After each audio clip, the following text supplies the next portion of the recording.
If you want to fight like a pro, you need to master all 5 of these fundamentals. Fighting is a hard skill to get good at, and it's because people aren't good at all aspects of fighting. So in this video, I'll tell you how to master the 5 fighting fundamentals, and if you do, I guarantee you will improve at fighting. Now let's start off this video with aim. Now you cannot be a good fighter if you can't hit a shot, but I'm sure you already know this. So instead of me telling you need good aim, I'm going to tell you how to actually get good aim. So to get good aim, you need to do aim training as often as possible, but I'm sure you also know that. If you have bad mouse control, then Kovacs will be the best option for you. But if mouse control isn't what's holding your aim back, then the best way to aim train is through things like aim drills and in-game aim trainers. This is because aim drills are the most realistic aim practice and the most similar to in-game scenarios, because you go against real players and not bots. But if you struggle with crosshair placement and hitting headshots, then you can also play a headshot only box fight map.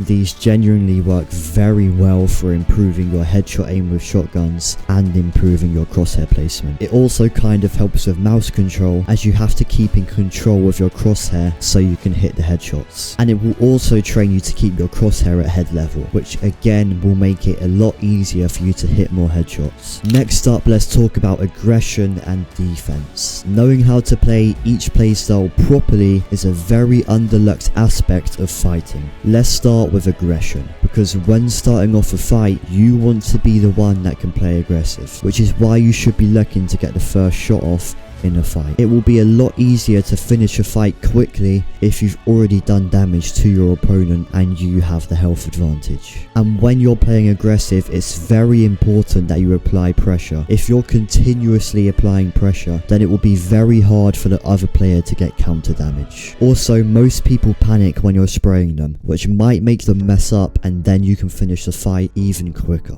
Now there's a mechanic called bullet bleeding in Fortnite. This is where there's a 150 millisecond delay between turbo building where no wall can be placed. So if the gun shoots fast enough, then you'll be able to get damage off on your opponent through their wall. This will cause them to have to either heal up, or they'll have even less health, which obviously means you'll be able to finish the fight quicker as you have a very good health advantage. And when they make a mistake, you can capitalize on this mistake, which will help you finish the fight. One of the best ways to do this is to phase builds into an enemy's box. Sometimes the enemy has no cone or ramp in their box, which means you can place a cone or ramp in their box through their wall or through their floor if they're above you. This is one of the easiest ways to make them panic, which makes it so you can win the fight. When the enemy is weak and you can pretty much guarantee that you will be able to kill them, you can always just phase into their box. Phasing into an enemy's box is one of the fastest ways to end the fight. Just make sure that you get the timing right so they can't counter you. Which brings us on to the next play style, which is defensive fighting.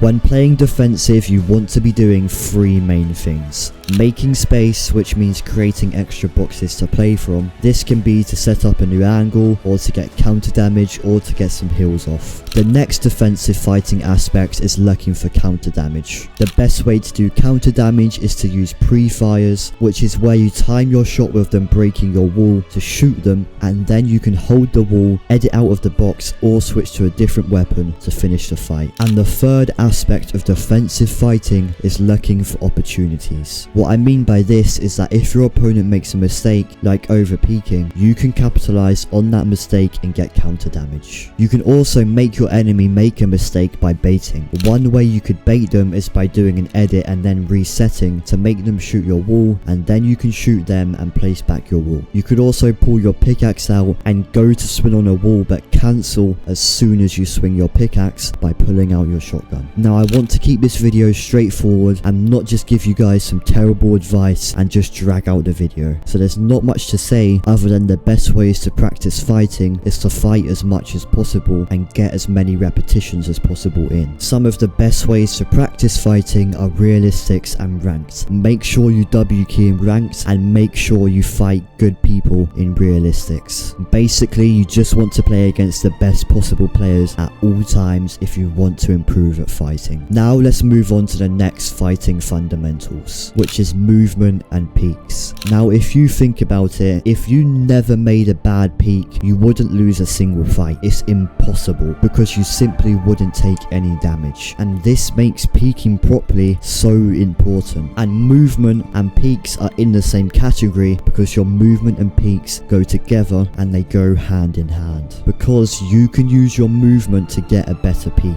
Like when you blueprint edit, you can move to the left before confirming the edit to make sure you're protected. Mastering peaks comes down to taking right hand peaks and staying protected. That's it. These and movement are the only things that are going to help you make good peaks. A common peak that people do wrong is the peanut butter edit. Most people do the edit like this, but that's not protected. So you should be doing it like this instead. You see how I use my movement to get a better peak here? That's what you should be doing too. And you can do this for other edits. It's not just a peanut butter edit. Real quick, I just want to tell you about something. If you want to go pro in Fortnite and reach your full potential, then you need to join the Pro Reality. This is my Discord and it's the best free improvement hub. This Discord makes your journey to the top cut short, as you'll get pro resources to guide you step by step to the top of competitive Fortnite. You'll get documents covering the best Fortnite routines, tips and tricks, the best creative maps, the best up-to-date strategies that the top pros are using, the best ways to improve, copy and paste documents of the best keybinds, sensitivities, settings, equipment, and literally so much more. Everything you need to go pro will be in the resources section, but just to make your journey to a pro even quicker, I'll be uploading exclusive YouTube style videos that will be exclusive to the Discord. The link will be in the description, but now let's get back to the video. And now let's go over piece control. Knowing how to piece control properly will 100% make you a better fighter. The aim when piece controlling someone is to get as many builds around them as possible, but being protected whilst doing it. The best way to practice piece control is by doing the piece control tunnels on Raiders Mechanics training map V4. You can also do the peak training section and the piece control X peak training section if you struggle with peaks. I have a full guide to piece control on my second channel at Broski Blexiti, so watch that after this video if you struggle with piece control. But first you need to learn the fifth fundamental, and this is awareness. Awareness is what gets a lot of people killed, all because you weren't aware of what's going on around you. Fighting awareness is knowing where people are and being aware of your surroundings. To improve your awareness, you can do many things. If you struggle with awareness in the end game, you can play scrims or forever zone wars. But what's important is that you actually work towards improving your awareness instead of changing absolutely nothing and just playing scrims. To do this, you want to be constantly looking around in the end game so you can see where everyone is and so you're ready if someone jumps in your box. Also, if you box up after someone sprays you, then you need to keep holding your walls for at least a few seconds so you don't get caught off guard if they start spraying you again. It's the little things that can prevent you from dying in a fight, like simply doing what I just said and holding your walls after being sprayed, or creating one extra box. It doesn't sound like it will help a lot, but trust me, it does. And using an extra 5 or 6 builds is worth it, because if you don't, you might get third parties and you might die because of it.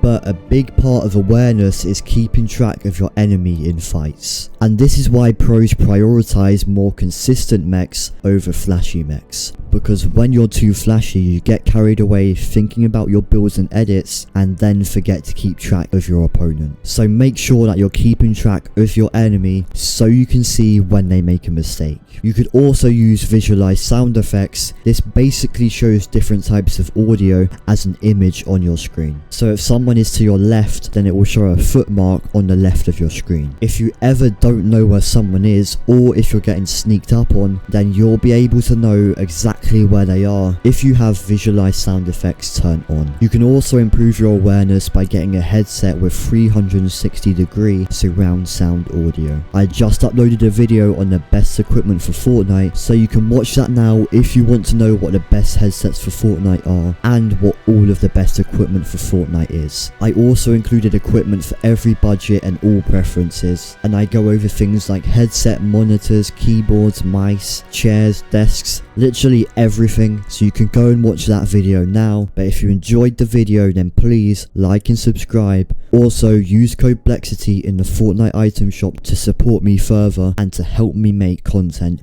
just like this. But I genuinely really hope you enjoyed, and I'll see you soon.